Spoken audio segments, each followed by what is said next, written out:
ವಾಯು ಮತ್ತು ಬ್ರಹ್ಮಾಂಡ ಪುರಾಣದ ಪ್ರಕಾರ ಆದಿಕಾಲದಲ್ಲಿ ಬ್ರಹ್ಮನು ಸಾತ್ವಿಕ, ರಾಜಸ, ಸಾತ್ವಿಕ ಹಾಗೂ ತಾಮಸ ಎಂಬ 4 ಬಗೆಯ ಮನುಷ್ಯರನ್ನು ತನ್ನ ಬಾಯಿ, ತೊಡೆ, ಎದೆ ಮತ್ತು ಪಾದಗಳಿಂದ ಸೃಷ್ಟಿಸಿದನೆಂದು ಹೇಳುತ್ತಾರೆ. ಅವರೆಲ್ಲರೂ ಮೇಲು ಕೀಳೆಂಬ ಭೇದವಿಲ್ಲದೆ ಸಮಾನರಾಗಿ ಬಾಳುತ್ತಿದ್ದರು. ಅವರಲ್ಲಿ ವರ್ಣಾಶ್ರಮಗಳ ವ್ಯತ್ಯಾಸಗಳೂ ಇರದೆ ಶ್ರೇಷ್ಠ ಜೀವನ ನಡೆಸುತ್ತಿದ್ದರೆಂದು ತಿಳಿದುಬರುತ್ತದೆ. ಭಾಗವತ ಪುರಾಣ. ಈ ಪುರಾಣವು ವಿಷ್ಣುವಿನ ಮಹತ್ವವನ್ನು ತಿಳಿಸುತ್ತಾ, ಇದರಷ್ಟು ಮಹಾಮಹಿಮೆಯ ಪುರಾಣವು ಮತ್ತೊಂದಿಲ್ಲ. ಇದರ 12 ಖಂಡಗಳ ಒಟ್ಟು ಶ್ಲೋಕಗಳ ಮೊತ್ತ 18,000. ವಿಷ್ಣುವಿನ ಅಂಶದವರಾದ ಕಪಿಲ ಮುನಿಗಳು ಯೋಗಶಾಸ್ತ್ರವನ್ನು ವಿವರವಾಗಿ ಹೇಳಿದ್ದಾರೆ. ಇದರ ಮೂಲರೂಪದ ಕಾಲ ಕ್ರಿಸ್ತಪೂರ್ವ 3ನೇ ಶತಮಾನವೆಂದು ಹೇಳುತ್ತಾರೆ.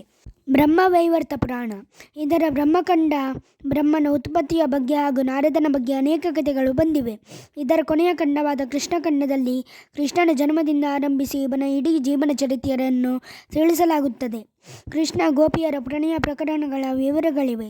ಈ ಪುರಾಣವನ್ನು ಸಾವರ್ಣಿಯ ನಾರದನಿಗೆ ಹೇಳಿದನೆಂದು ವಿದ್ವಾಂಸರ ಅಭಿಪ್ರಾಯ. ಶ್ಲೋಕಗಳ ಒಟ್ಟು ಸಂಖ್ಯೆ 18,000 ಪ್ರಸಿದ್ಧವಾಗಿದೆ.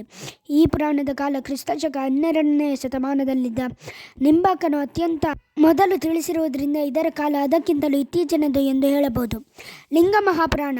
ಒಂದು ಬಾರಿ ಈಶ್ವರನು ದೇವದಾರುವೆಂದು ಕಾಡಿಗೆ ಹೋದಾಗ ಅಲ್ಲಿದ್ದ ಋಷಿಪತ್ನಿಯರು ಅವನನ್ನು ಕಂಡು ಮೋಹಿತರಾದರು. ಆಗ ಋಷಿಗಳು ಶಿವನಿಗೆ ಲಿಂಗವಾಗೆಂದು ಶಾಪ ಕೊಟ್ಟರು. ಕ್ರಿಸ್ತಶಕ 8ನೇ ಶತಮಾನದಿಂದ ಇತ್ತೀಚಿನ ಪುರಾಣವಿದು. ಒಟ್ಟು ಶ್ಲೋಕಗಳ ಸಂಖ್ಯೆ 11,000.